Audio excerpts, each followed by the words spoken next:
Vicky express में आपका स्वागत है। आज की कहानी है सिंहासन बत्तीसी की 29वीं कहानी मानवती पुतली की कथा। सिंहासन का महत्वाकांक्षी राजा भोज 29वीं बार सिंहासन पर बैठने की कोशिश करता है। वह जैसे ही सिंहासन पर बैठने जाता है तभी 29वीं पुतली मानवती उसे रोकती है और राजा विक्रमादित्य की एक कहानी सुनाने लगती है।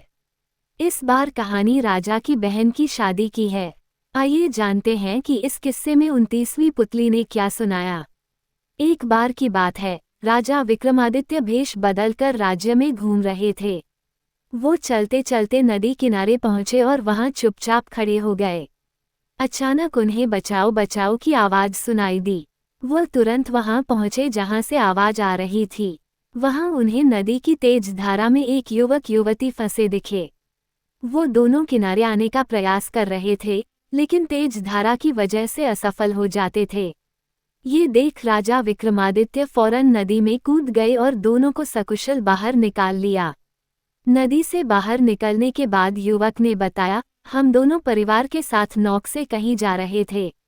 बीच भंवर में हमारी नाव फंस गई। वहां से निकलने की हमने बहुत कोशिश की, लेकिन सफल नहीं हुए।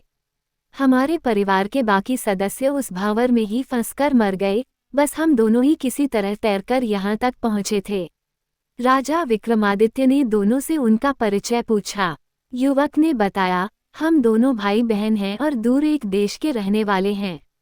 राजा ने कहा, चिंता मत करो, आप दोनों को सकुशल आपके देश भेज दिया जाएगा। फिलहाल आप दोनों हमारे साथ चलो। ये कहकर राजा विक्रमादित्य दोनों को अपने महल की ओर ले जाने लगे। राजमहल के पास जब प्रहरियों ने राजा को प्रणाम किया तो युवक युवती को मालूम हुआ कि अपनी जान दांव पर लगाकर उन्हें बचाने वाले खुद महाराजाधिराज थे। महल पहुंचकर राजा ने नौकरों को बुलाया और दोनों को सारी सुविधाओं के साथ ठहराने को कहा। अब दोनों का मन राजा के प्रति और आदर भाव से भर गया। वो युवक बहन की शादी के लिए काफी परेशान रहता था, क्योंकि उसकी बहन राजकुमारी की तरह सुंदर थी। इसलिए वो चाहता था कि उसकी शादी किसी राजा से हो, लेकिन खराब आर्थिक हालत की वजह से उसकी यह इच्छा पूरी नहीं हो पा रही थी। अब वो राजा विक्रमादित्य से बहन से शादी का प्रस्ताव रखने की सोच रहा था। ये सोचकर उसने बहन को ठीक से तैयार कराया और उसे लेकर राजा से मिलने राजमहल में गया। राजमहल में पहुंचने पर राजा विक्रम ने उससे हालचाल पूछा और कहा कि दोनों के जाने का प्रबंध कर दिया गया है।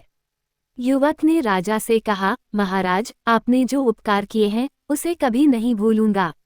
इसके बाद उसने राजा को छोटा सा तोहफा देने की बात कही। राजा ने मुस्कुराते हुए इसकी अनुमति दे दी।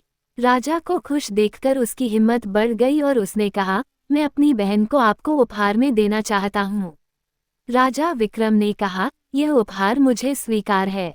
ये सुनकर युवक को लगा कि राजा उसकी बहन से शादी करेंगे, लेकिन तभी राजा ने कहा, आज से तुम्हारी बहन राजा विक्रमादित्य की बहन है और मैं अच्छा सा वर देखकर इसका विवाह पूरे धूमधाम से करूंगा। राजा की यह बात सुनकर युवक उनका मुंह ताकता रह गया। उसने सपने में भी नहीं सोचा था कि उसकी बहन की सुंदरता को अनदेखा करके राजा उसे अपनी बहन बना लेंगे। कुछ देर बाद युवक ने राजा से कहा, उदयगिरी का राजकुमार उदयन मेरी बहन की खूबसूरती पर मोहित है और वह उससे शादी करना चाहता है। ये सुनकर राजा विक्रमादित्य ने तुरंत एक पंडित को बुलाया और उसे बहुत सा धन देकर उदयगिरी राज्य शादी का प्रस्ताव भेजा, लेकिन पंडित उसी शाम राजमहल लौटा आया और बोला कि रास्ते में कुछ डाकुओं ने सारा धन लूट लिया। ये सुनकर राजा हैरान हुए और सोचने लगे कि उनके शासन में डाकू कैसे हो सकते हैं।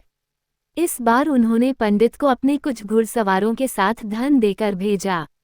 साथ ही उसी रात राजा विक्रमादित्य खुद भेष बदलकर डाकुओं का पता लगाने के लिए निकल पड़े।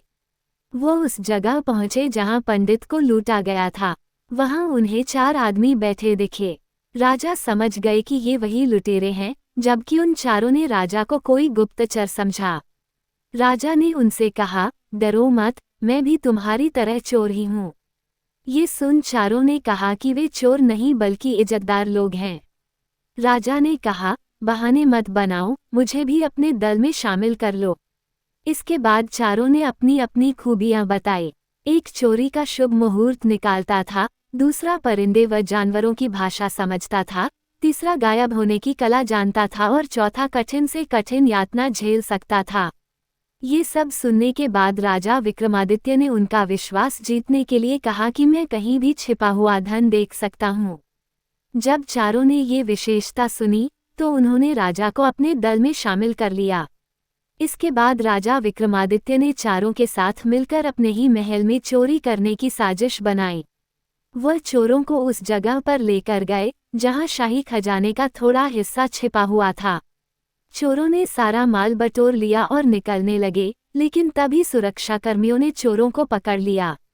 अगली सुबह चारों को राजा दरबार लाया गया। वो डर से कांप रहे थे। उन्होंने अपने साथी को सिंहासन पर देखा तो दंग रह गए। वो सभी सजा की प्रतीक्षा कर रहे थे, लेकिन राजा ने उन्हें सजा न देकर माफ कर दिया और उनसे फिर से चोरी न करने और अपने गुणों का इस्तेमाल दूसरों की भलाई के लिए करने का वचन लिया।